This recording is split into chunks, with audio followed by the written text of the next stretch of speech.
I want to thank everyone for being here. Certainly the weather is sending us a strong message and a reminder of what happened 5 years ago across the state of New Jersey and the eastern seaboard with Superstorm Sandy. We're here today on the 5th anniversary of Superstorm Sandy to remember its devastating impacts to New Jersey's residents, the lives, homes, and businesses that were lost, and to call for action on climate change to prevent such future losses to our future generations. Every day that has gone by since Hurricane Sandy was a lost day to tackle the grave threat of climate change and the threat it poses to our communities. Every day that goes by without bold action to reduce greenhouse gas emissions means more storms, more fires, more floods, and more losses. Reducing our carbon footprint will lessen our vulnerability to storms like Sandy, Harvey, and Maria. I want to take a moment right now to recognize some of the elected officials that are with us today. Most importantly as well, some of the partners that have worked to put today's event together. We will have a moment to hear from the mayor of Asbury Park, Mayor Moore, but we're also joined with Deputy Mayor Amy Quinn, as well as Councilwoman Chapman and School Board Member Joe Grillo. So thank you very much.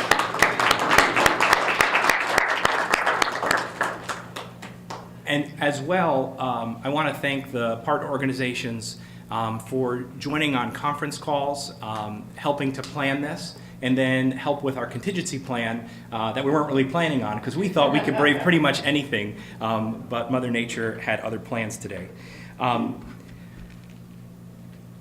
As we reflect back on Hurricane Sandy, as we think about the images that are emboldened, blazed in our memory, as many people have been posting on Twitter and Facebook, to the Facebook page and the Facebook event, pictures of their homes, pictures of all their belongings, pictures of the businesses they had worked generation after generation to establish in our communities.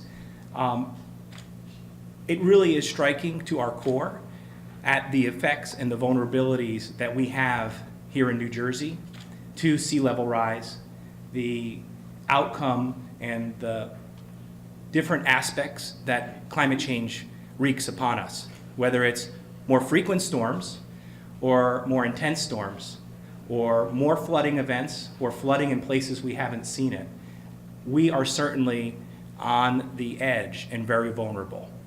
And as much as today is about remembering, it's also about looking forward and making it clear to elected officials that are empowered through all of us to make a difference in our community that we want to see something different so that storms like Sandy don't continue to play out like reruns on TV. And we're seeing too much of that too often. We have a moral obligation to help the victims to recover and address climate change now to prevent future losses of life, property, and business. With inaction in Washington, we need local leaders, our councils, mayors, and freeholders, and leadership in our legislature, as well as whoever our next governor is, to combat climate change. You're going to hear today about experiences from Sandy victims.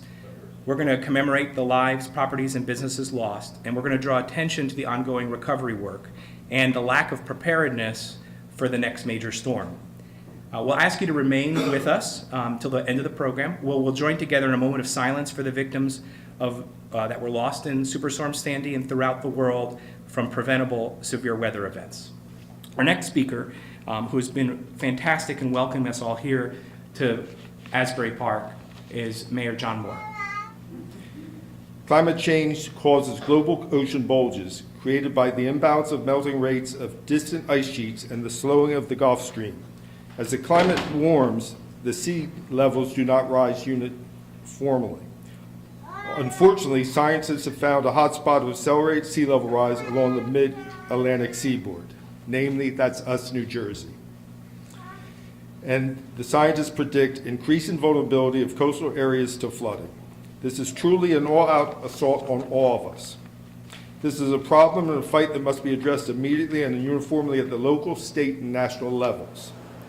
Mother Nature does not know or respect boundaries or local regulations. We must rejoin the regional pact to fight climate change. We must cut emissions at power plants, and we must have to start spending more money on new green initiatives. We must do all of this immediately. I thank you for your time, and it's my pleasure to introduce Zach McHugh from Senator Booker's office. Unfortunately, Senator Booker was unable to attend this afternoon, but he appreciates the opportunity to have a statement read on his behalf.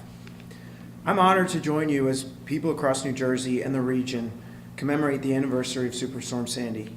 While marking occasions like today is often bittersweet, I'm hopeful that as we remember what we have endured and overcome, we're moved to learn, become stronger, prepare, and protect communities for the future. 5 years ago today, Sandy made landfall on the Jersey Shore, bringing with her the winds, rain, and water of a major coastal storm late in the Atlantic hurricane season. What followed was undoubtedly one of the most difficult challenges New Jersey has ever faced in modern times. Communities were destroyed, homes were wiped off the map, families were displaced, and businesses were shuttered. We will never forget the first time we laid eyes on the damage in communities across New Jersey. Most reactions were a mix of sadness and disbelief. The devastation was unimaginable and came in many forms: a home that would never be the same, a lost memento, an iconic boardwalk in shambles, a multi-generational family business destroyed.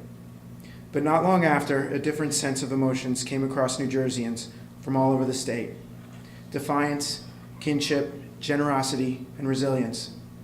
While today we commemorate the 5-year anniversary of one of our state's most devastating natural disasters, we recall how people across New Jersey came together in an inspirational display of community to help those in their time of need. Without power, strangers provided light. Without hot water or heat, neighbors provided warmth. Communities united, volunteers showed up, and New Jersey began to rebuild. We showed the world what we were made of, meeting challenges head on, responding to a situation we had never found ourselves in before. One thing 5 years later is certain: we still have much work to do. As we stand here today, there are still New Jerseyans rebuilding, recovering, and still fighting to be made whole. I've joined with my colleagues in Congress on both sides of the aisle to work on behalf of Sandy victims, in particular Senator Menendez and Congressman Pallone, who have kept their promise to see their constituents through recovery for as long as it takes. We need to ensure that our policies reflect the lessons we have learned from Sandy, both economically and environmentally. We cannot turn a blind eye to rising seas and warming waters and the more intense storms that accompany them. The Jersey Shore is an iconic destination in need of fierce protection, and New Jerseyans are committed to ensuring those protections for future generations. As we look forward, we should be inspired by our memories of how New Jersey communities responded to tragedy with grace, dignity, and resolve to help one another when faced with great adversity. I'm honored to stand with those communities today, 5 years later, and for as long as I need until New Jerseyans are fully recovered. Thank you. Next, we have Shauna Sullivan from the office of Senator Jen Beck, the 11th Legislative District. Beck couldn't make it today, but she did send me on her behalf. We've done quite a lot of work with Sandy victims since the storm 5 years ago. You know, we've had hundreds of families come to us, still with problems, and every day we get more calls about different challenges they're still facing. You know, over 70,000 businesses and homes impacted by Superstorm Sandy. It's unimaginable. I know so many people who went out the day after and just saw the devastation and couldn't even believe. You know, I born and raised in Monmouth County, and I'd never seen homes just in the middle of the street, you know. So we've worked really hard across the aisle to try and make things happen, to try and get more protections for homeowners, to try and make sure that this doesn't happen again, and if it does, that we're prepared. You know, Senator Beck is still pushing for a few things to happen, including her Sandy Homeowner Protection Act, which one of the things we're still facing now is contractor fraud, which I'm sure many people who are still going through the process know. You know, it's unimaginable that during such an incredibly difficult time that this would be something that they have to face on top of losing everything. So, you know, thank you so much for having us out here today. I know that the flooding almost caused some of us not to be able to get here, and I'm kind of drowned myself right now. But so thank you so much for inviting Senator Beck, and thank you for having me here today. I am here on behalf of the assembly members who are unable to attend today due to prior commitments. However, I want to assure everybody that as representatives of the district that contains a shoreline that goes from Long Branch to Ocean Grove, The Assembly members are fully supportive of using this day, October 29th, as both a day of reflection on the impact of Superstorm Sandy on our state and a day meant to serve as a call to action for combating climate change and ensuring the state is prepared for the next major storm. Like everybody here, the Assembly members are frustrated to know that even after 5 years, we still have people in the state that are not back in their homes and are still facing financial and emotional hardships from experiencing Sandy. More troubling is the abundance of evidence that strongly suggests the state is not prepared for the next hurricane that rivals the strength of Sandy. Having witnessed the devastating impact of Superstorm Sandy, the idea that we could experience this situation again should trouble all the residents of this state, because it certainly troubles the Assembly members. So I will close by saying the Assembly members are prepared to work with their colleagues in the legislature to ensure the residents of this state never again experience such devastating effects from a severe hurricane. That means they will continue to find ways to streamline the process for hurricane victims that are in need of aid and ensure that their recovery is not held back by unnecessary delays. And they will work with the next administration to ensure the state will have a plan to tackle the threat of climate change and rising sea levels. Because now more than ever, a greater level of commitment is needed to protect the state's natural resources, like the beaches, from future natural disasters. Once again, I apologize on their behalf for not being here right now, but I am sure that if they were here, they will be telling you all that they are more than willing to work with you all in tackling the challenges that were created 5 years ago by the devastation of Superstorm Sandy. So with that, thank you for giving me the opportunity to speak on their behalf. Good afternoon. My name is Joe Mangino. I'm the co-founder of the New Jersey Organizing Project. 5 years ago, I lost a home, I lost a business, and I lost a second job. So I'm 3 times lucky there. So after the storm, I foolishly thought I'd be able to get home in about 6 to 8 weeks. That 6 to 8 weeks turned into a 3-year adventure. At the time, my family, we moved around several times. Kids were forced to sleep on the floor of a tiny room that we lived in for 7 months. The stress on my family was immense. Living in these cramped quarters caused us to begin to experience mental and physical health issues. So in a quest to kind of seek some normalcy, we ended up moving back into our gutted home and did the indoor camping thing and washing our dishes in the bathtub, which the kids thought was fun for a couple days, and then it got real. For the past 5 years, I've shed blood, sweat, and tears fighting alongside like-minded groups and individuals who wanted to get Sandy families home and make sure they could afford to stay home. I wanted to not only get my family home, but I wanted my friends and neighbors back too, because what good is it if we're the only house on the block that people are living in and the rest of the block is empty? That's no good for anyone. And many of us who suffered Sandy's wrath, we knew the road home wouldn't be easy, and we never expected the storm to actually be the easy part of the recovery.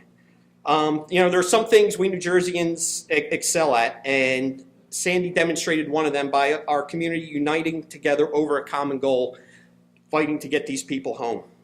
And whether it was the little old ladies baking cookies for the relief workers or the thousands of residents who banded together in these little grassroots groups and started mucking out homes of their friends, families, and neighbors, we all came together as one, and we did the dirty work. And overnight we had to become experts in demolition, mold remediation, psychology, and the finer points of FEMA claims and insurance paperwork.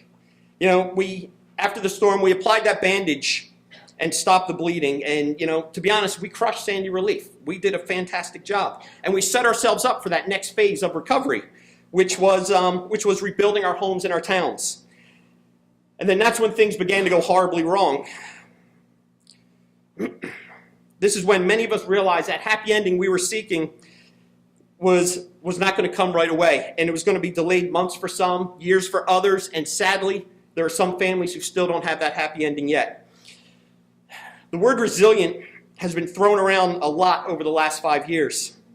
They call us resilient because we did survive one of the worst storms ever to hit New Jersey. And sure, we joined together as a community, and we showed our compassion, and we showed our unity, and we did show resiliency. But the questions I ask are we resilient when our insurance companies short our claims? Are we resilient when the state-approved contractor steals our funds? Are we resilient when a federally funded and state-run program to get Sandy families home is so mismanaged that families don't know where they stand from one day to the next? And are we resilient when our banks and mortgage companies throw up roadblocks instead of throwing out lifelines? The answer is no, in case anybody So, you can call it resilient. I choose to call it oppression. We are trapped in a short-sighted system that puts profit over people and engages in political cronyism. A system blind to the much-needed mitigation and ongoing effects of sea level rise and climate change and increasing weather events.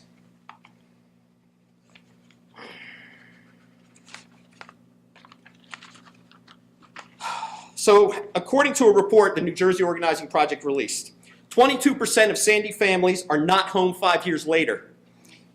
70% of those survey respondents reported new physical and mental health problems or worsening pre-existing conditions. 57% believe we are not better prepared for the next storm. So those of us living in these frontline communities, we know what our community needs. We know what it needs not only to survive, but to thrive in the future. Our elected officials need to hear us and take our ideas seriously. And here's another example of something we New Jerseyans know how to do very well, and that is make our voices heard.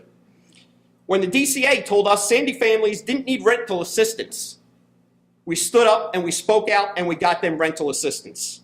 When struggling Sandy families started losing their homes through no fault of their own and nothing was being done to help them, we stood up and spoke out until we got a foreclosure bill passed. When families in the REM program couldn't get clarity on their grant, we stood up and spoke out, and we got the Sandy Transparency and Accountability Bill passed. Sandy gave us all an education, and now's the time for us to put that education to work for a better future. It disappoints me greatly, I was recently in Texas, that the lessons we learned are not helping those affected by Harvey, Irma, or Maria. So in New Jersey, we need to push for a comprehensive management plan that will better prepare us for the next storm and take into account sea level rise, climate change. Green Faith has been working with the faith communities across the state of New Jersey for over the last 20 years. We've been working to educate them, to equip them for the work of greening their congregations, and we've been organizing people of diverse faith traditions into what we're calling circles, which is a new way of bringing the faith tradition together, of the mosques, the temples, churches, and other faith communities meeting together in local communities to talk about local action that they can take. This is a moral issue for us in the faith community. And as Joe pointed out, the primary issue for many of the people involved in this is how do I make money over what's happened with Sandy? And our concern is the moral issue about the environmental change that's going on. In the faith community, that's a paradigm shift for many people in the faith community. It's probably a paradigm shift for many people who live in our culture who have thought about the relationship between science and faith in one particular way. And now we are finding that we have to have a much deeper relationship of understanding between what the scientific community is teaching us as well as what our leadership in the faith communities have been able to teach us. Our concern in Green Faith is also to be able to work in the communities of poverty and be able to create green jobs for people who need jobs in this community and in this state. I have worked extensively in Jersey City with Honeywell and PP&G in environmental cleanup, and we've recovered over 200 acres of land that was completely soiled with chromium and can now be used for residential development as one example. But it's now important for there to be green jobs and the opportunity for people in Jersey City to be able to do the work of restoring that community back. We're also a very important part of Jersey Renews, and I hope you will find out about Jersey Renews and get involved with this large partnership of organizations that are seeking to make some commitments from our political leaders around renewable energy, around the possibility of doing some wind farms off the coast, around the possibility of reducing pollution. You may have seen recently the news story along Route 78 in Newark where the children are out right along 280 breathing that air from all the trucks that are going on. Those are kind of issues that are very important to Green Faith. So we're organizing faith communities to stand up for these issues, these concerns, and to begin to make commitments around environmental justice. And we invite anybody in the faith community who's here today to consider the circle that might be in your local area and to get involved with it. Thank you. Whether it's the Hispanic communities in Santa Rosa, California, recovering from the devastating wildfires, or our friends in Puerto Rico rebuilding their island and finding a means to survive, or climate refugees east of the Philippines, in Micronesia facing rising sea levels and saltwater intrusions that are killing off their crops. Man-induced climate change can be traced back as the culprit. Our obsession with dirty energy hurts immigrant, Black, and brown communities the most. Nearby here in Red Bank, their large Hispanic community still recovers from the storm, with language barriers many times disincentivizing them to apply for federal assistance programs to rebuild their homes and to rebuild their lives. In California's Central Valley, fracking fields along factory farms have dubbed that county with the worst air quality in the nation. Indigenous communities in the Dakotas fight to stop oil drilling and its transportation in an effort to protect their water. In Newark, environmental justice groups like Ironbound Community Corporation fight to stop a trash incinerator that pollutes their air in a largely immigrant community. In Franklin Township, here in New Jersey, groups like Williams Transcontinental want to build a 32,000 horsepower gas compressor engine behind a Sri Lankan Buddhist temple. The fight to stop future storms like Sandy is the fight to stop fossil fuel projects and its infrastructure, and is a fight Black, brown, white, and immigrant communities must fight together. Thank you.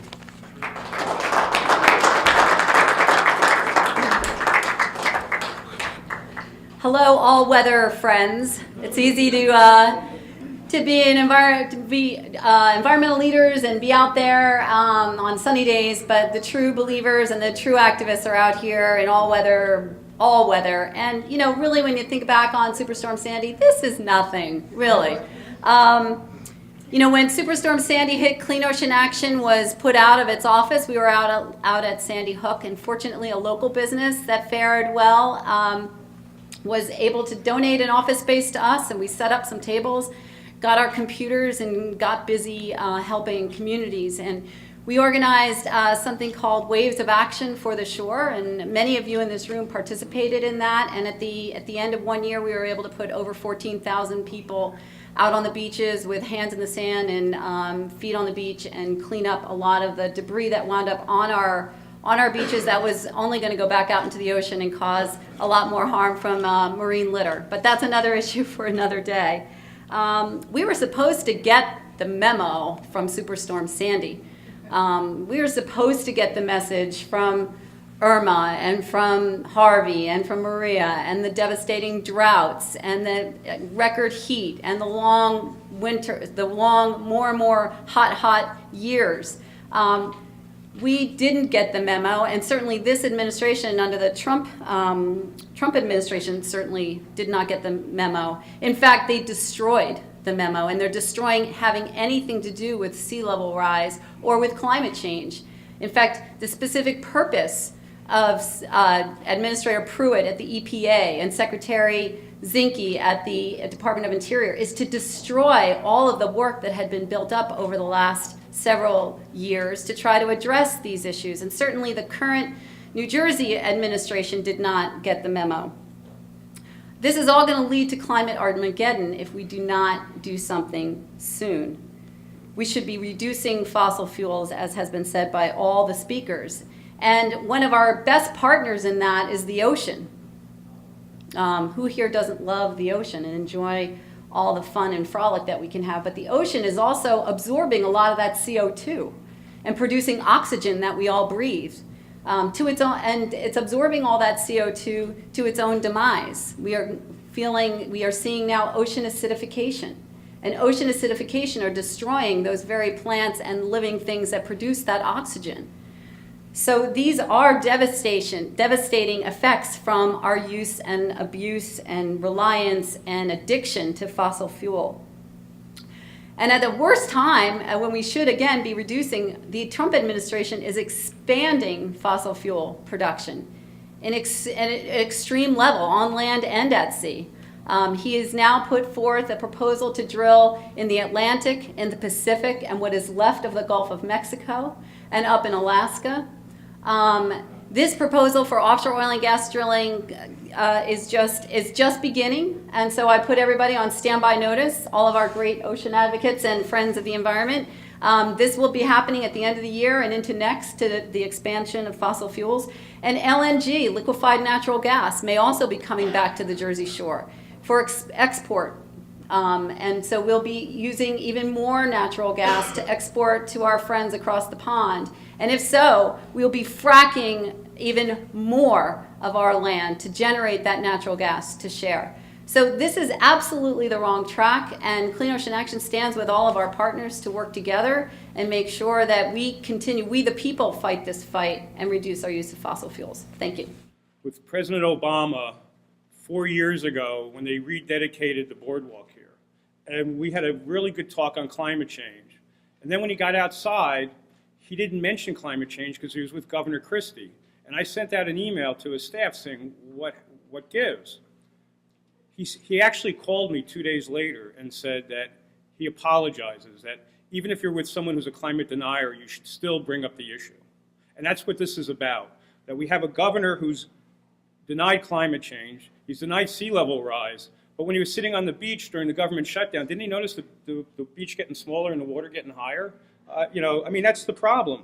And we're here today in a way to commemorate and to recognize what happened with Sandy. And we should do this every year and call it Climate Awareness Day, because that's what we have to be.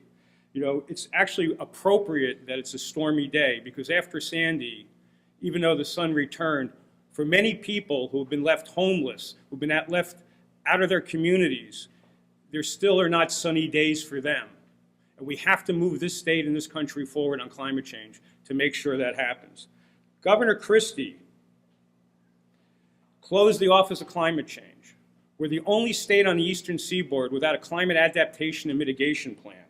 He actually, instead of making us stronger than the storm, has made us more vulnerable. He's rolled back protections in the coastal rules. He's allowed for building on piers. He's weakened wetland protections, flood hazard protections, stormwater protections. He's put more people, when he changed the water quality planning rules, into harm's way. He's done one thing after another. He pulled out of the Regional Greenhouse Gas Initiative because he didn't want to get regulated as our largest source of hot air, and it goes on and on.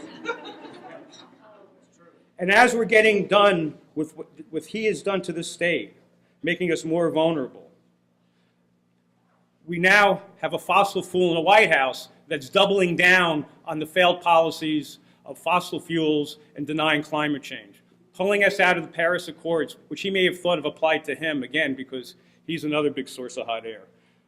Pulling back the Clean Power Plan to reduce greenhouse gases, getting rid of the Waters of the United States rule that protects us from flooding, getting rid of the rule on mountaintop mining, which not only means more coal, but more mountains being dumped into streams in West Virginia, cutting the EPA budget dramatically so that we're not even going to be testing waters for sewage, or cutting programs to make our state more resilient, cutting $1.5 billion in NOAA grants for resiliency projects. The only thing resilient about our president is his Twitter account. It just keeps going and going. We have to do better. We are now 17 times more likely to have another Sandy in the next generation than we were 5 years ago when Sandy happened. The Government Accountability Office came out with a study saying $350 billion in damages in the last 10 years for climate-related destruction. And if we don't do something about it, it's going to go up by $35 billion a year. Sandy should have been a wake-up call. Harvey, Maria, and Irma should be a siren going off. We have a climate emergency in this country. We have a climate emergency in this state. And we have to build a green wall around New Jersey in the next administration to protect us from climate change. 100% renewable, plug-in electric cars, resiliency planning, coastal planning, all those things that we've denied. Otherwise, we will never see sunny days when it comes to remembering Sandy. It's up to all of us to stand together and stand united to say enough. We can't keep being so nice. We call it climate change. It sounds so nice. You know, change is good. It's climate destruction.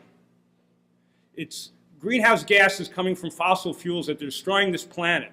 And we have to stand up and we have to be vigilant together. And so together, hopefully, we can make sure that when we come back year after year on the anniversary of Sandy, that we'll have those things in place dealing with climate change and green jobs. Thank you. Thank you. Thank you. Good afternoon. My name is Jerome Wagner. I'm presently serving as the president of 350 New Jersey and Rockland. It's a pleasure to be here. Thank you for allowing us to speak.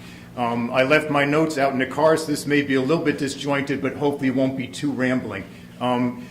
I'll explain. Well, I'd like to also acknowledge the other 350 New Jersey members who are here with us today, and again, those who help with the art that we present here. So again, this is a banner that we present here in Asbury Park, which we also showed in New York City at the Sandy Remembrance yesterday. And the kites that we see in the back, we had a number of other ones. You can't see it now, but they named the towns that were affected by Sandy. So we tried to personalize or bring, our concern for Sandy to life in these kinds of things. We tend to be a grassroots activated group. We are focused on climate, which is where we want to operate, but that deals with all things from legislative initiatives to keeping fossil fuels in the ground, to enabling the transition more rapidly to renewable energy. We're also involved in things like divestment, so that's one of the tactics that we try to follow.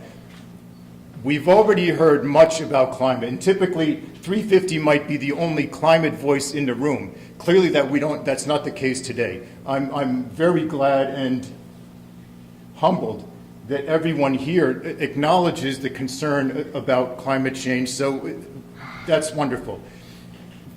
From another standpoint, though, I think that we can all, and I'm talking perhaps beyond the choir here, but to other people viewing, other people who may be thinking about this issue, I believe we all need to make room in both our intellects and our hearts for this issue of climate change. From the standpoint of our intellect, we can be thinking about solutions. We can be thinking about what we can do as our next step in helping to take care of climate change. From the heart perspective, I think that that's where we can get the perseverance and the empathy that we need to stand with families like Joe's and others here, at the shore who are in need at this time. For me, Sandy was pretty much an academic thing. A couple of houses down from us, they lost power for 3 weeks in suburban upper, central New Jersey. We were not affected at all. Clearly, many people here have been affected to a profound extent. So again, from a heart perspective, we need to be opening our hearts and both in empathy, but also in forward thinking to the future generations and so forth. We would be glad to add people to our list for notices of events such as this one, that we might publicize in the future. We'll circulate a little bit later to get names of people who would like to join us, and that suffices. Thank you so much. Good afternoon, everyone. Thank you for being here to commemorate not just a day or an anniversary, but a movement calling on the next governor to take action on climate change. ANJAC, the Association of New Jersey Environmental Commissions, has 3,000 municipal officials as members, and our mission as an organization is to help municipal officials make good decisions about our shared environment. New Jersey is experiencing the impacts of climate change through water. We have too much of it, as we see through flooding, such as today, except for when we don't have enough of it, which we see and experience through drought, as we have witnessed 3 consecutive years of drought in New Jersey. New Jersey's next governor needs to correct the problems that Governor Christie has exasperated when he rolled back protections for the flood hazard area protection rules. By weakening those protections, those flood hazard rules, after Superstorm Sandy hit, Governor Christie placed even more New Jersey citizens and businesses in harm's way. We have strong scientific data that shows the flood projection levels over the next 2 to 3 decades. So rather than rolling back our protections and putting people and businesses, lives and economies in harm's way, we need to be incorporating our scientific data into our regulations and making smart decisions so that New Jersey lives, New Jersey businesses are safe and healthy moving into the future. We need to be stronger than the storm, but we need to be much more than that. We need to be smarter than the next storm. So again, thank you for coming out here today. I want to encourage everyone to continue this conversation tomorrow night at an event at the Brew House in Belmar. It's called the New Jersey Governor's To-Do List, Protecting Water from Source to Tap. And so we'd love to see you there to continue this conversation. I have to be honest, I didn't want to come today. It was tempting to stay home, binge watch Netflix. But then I felt really selfish when we think about what we heard from Joe. Families without power for weeks, families still out of their homes 5 years later, 20%, I think is the number that Joe said. That's shameful. We must do better. We have to do better. And, you know, I think we're all here today because we recognize that New Jersey is just days away from a change. And hopefully our next governor is going to take the threat of climate change seriously. I wanted to just highlight 3 main points this afternoon. Number 1, climate change is real. The debate is over. 97% of scientists agree that this is happening. Number 2, climate change is impacting New Jersey. And there was, as many speakers have already said, there was no better wake-up call than Superstorm Sandy. But we will continue to see more frequent and more severe storms. And number 3, we must act. I'm proud to be one of the co-founders of Jersey Renews, standing with groups like Green Faith, our faith leaders, Sierra Club, our environmental partners, and many labor unions, including I see our friends from HPAE are here, but also the steelworkers, teachers, communication workers. We all demand better. We know that there are solutions that we can put to work in New Jersey now. And so I would encourage everyone here, in addition to coming to events like this, which is so important, to really demand more from our elected officials. And you can do so on our website or on any of the websites of the good groups who I'm proud to stand with today. But the main message is climate change is real, climate change is happening, and we must act. It needs to be seen that climate change is not merely a future devastation, but one that is already causing untold suffering and destruction. With that said, the time to act is now. We cannot afford to wait any longer, as Trump and Pruitt continue to dismantle environmental safeguards that protect our air, water, climate, and future. Make no mistake, their recklessness is endangering all of us. So it is up to all of us to fight back. It is up to all of us to bring about change. But unless we don't get involved, the devastation brought by climate change will only become more tragic. You have the power to bring about change, as you are the most powerful driver of it. And you have a choice: to bear witness to history and watch it unfold, or to be someone that helps shape it and helps shape our future. So if you are tired of Trump and Pruitt laying siege to our environment, if you are tired of corporate polluters endangering us all, and if you are tired of not being heard, then let this be the moment where you make the commitment to get involved. Let this be the moment where you make a stand in unity. And let this be the moment where you send a message that is loud and clear, heard far and wide. That we are here in unity, we are here to fight, and we are not going to allow corruption, pollution, and anti-environmental agendas endanger us all. So I ask you, are you with us? Louder, I want to hear more. Are you with us? Are you going to make a commitment to get involved? Who here is going to make a commitment to get involved? So remember, it is together that we will combat climate change, and it is together that we will prevail. Thank you so much. I'm just back up really to introduce one of the very special members of Congress we have who represents here at Asbury Park in the Shore region, Congressman Frank Pallone.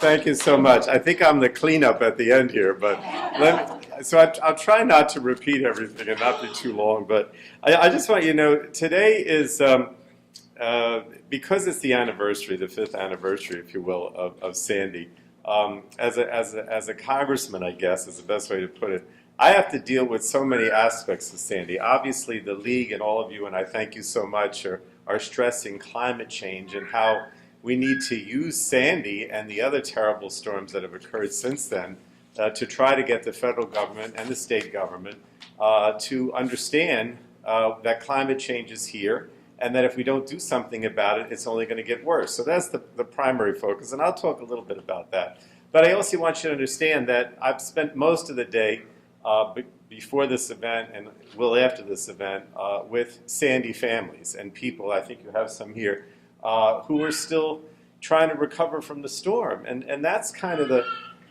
that's just as frustrating to me, I'll be perfectly honest with you, as it is with the fact that we can't get the federal government, or I should really say Trump and the Republican leadership, I'm going to have to be a little partisan here, Trump and the Republican leadership from addressing this issue.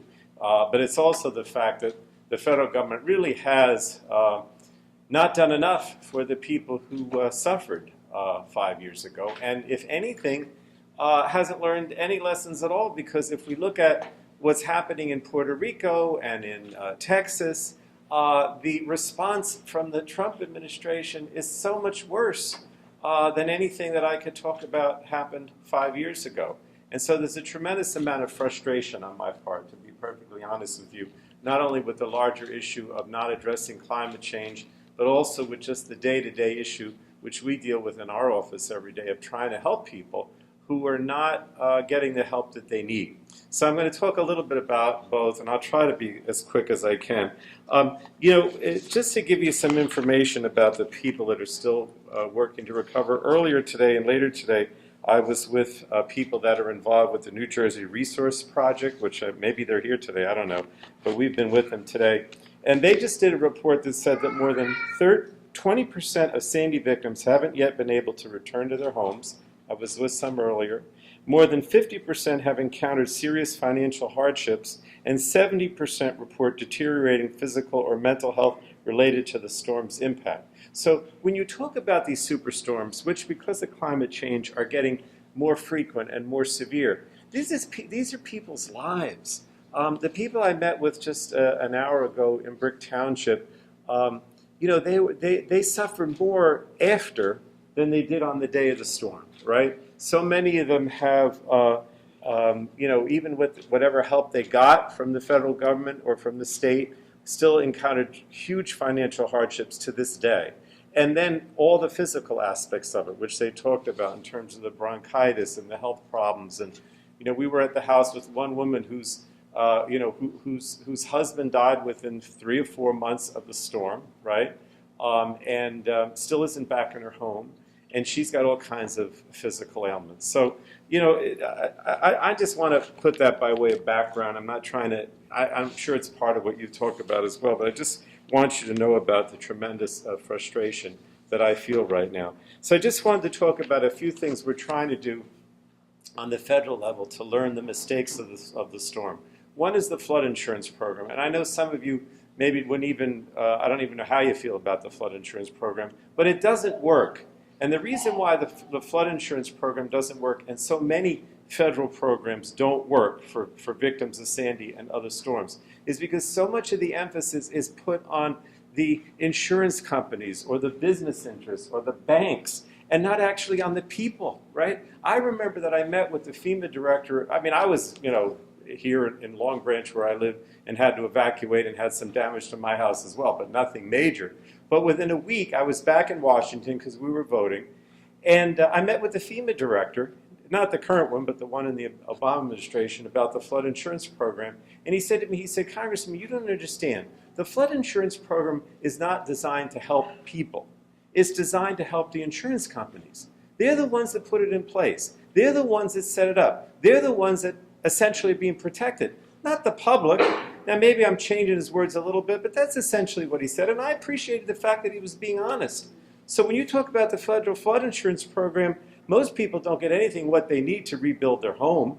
One of the guys that we were with in Brick Township was talking, I've heard this many times, interestingly enough, that if you fight the flood insurance companies, everything that you pay in litigation to fight them, you have to pay out of your pocket. You don't get reimbursed. On the other hand, when they fight you, they get reimbursed for everything out of your flood insurance, out of what you should be getting. They get.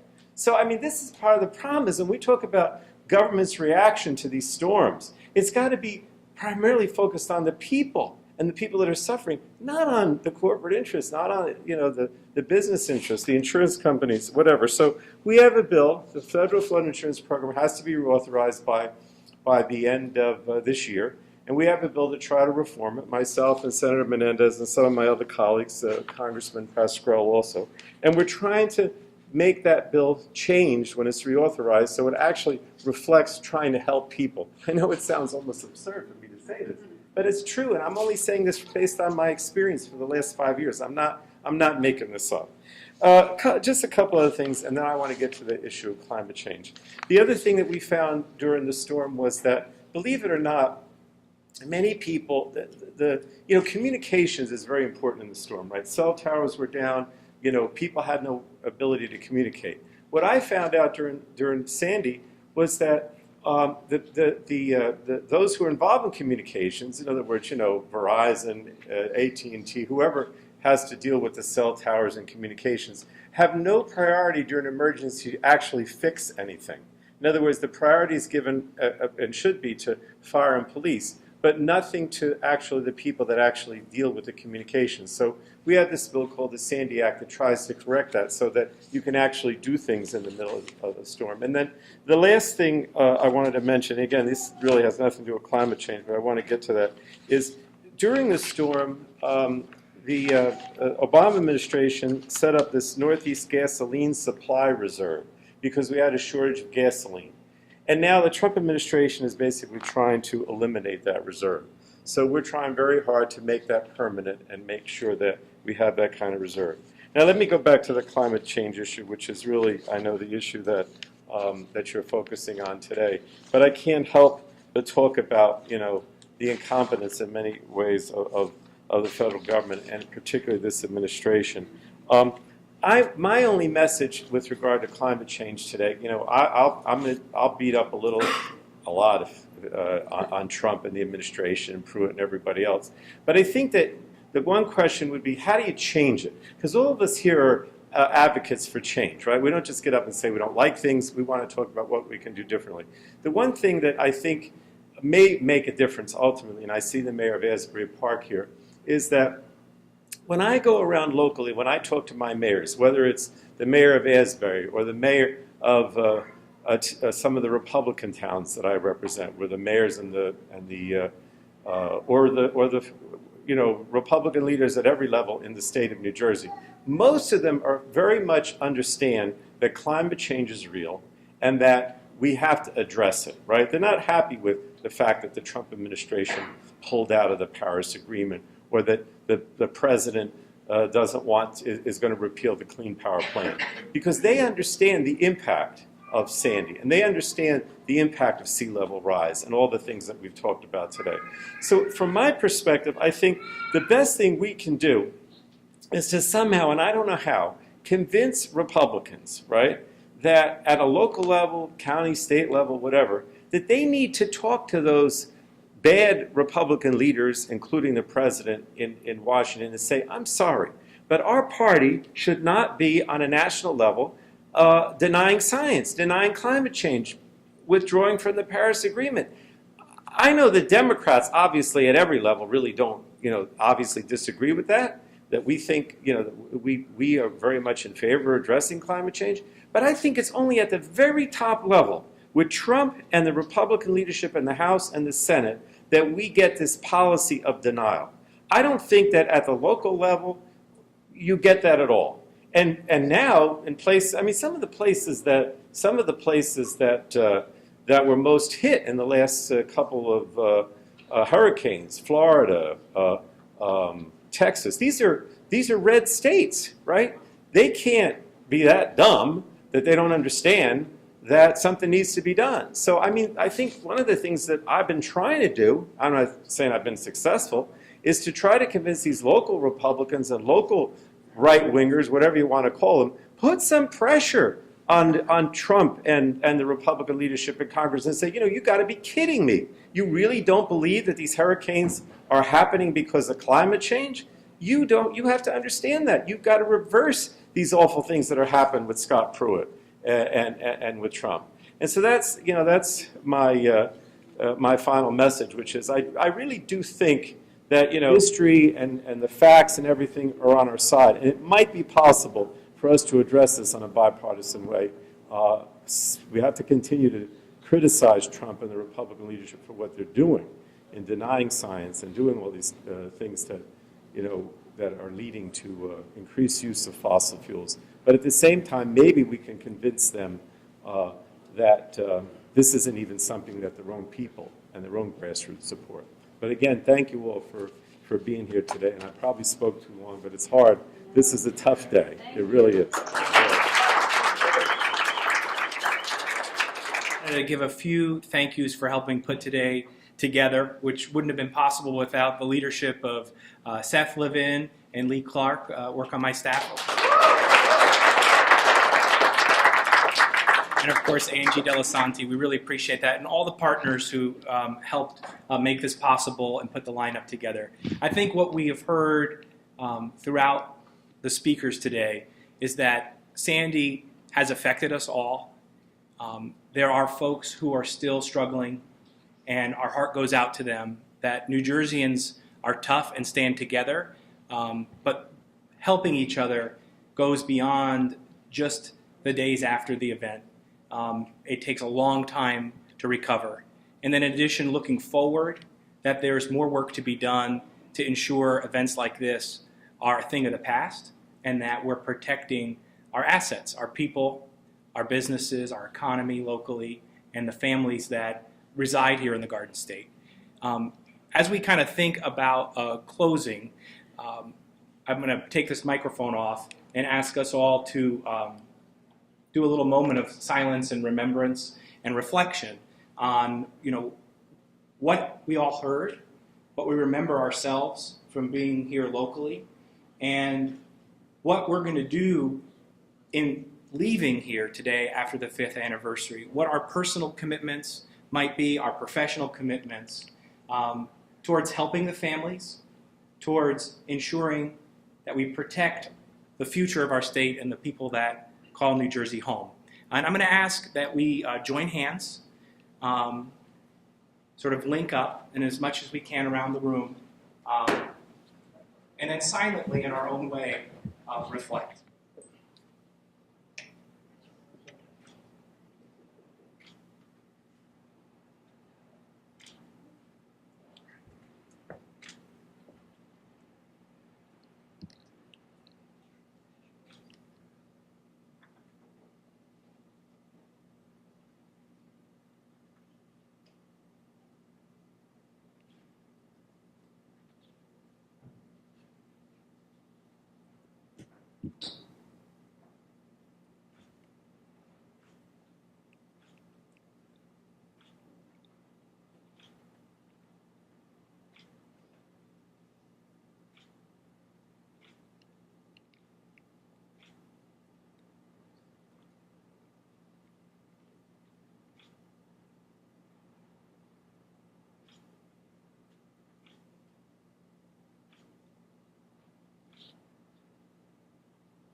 Thank you all.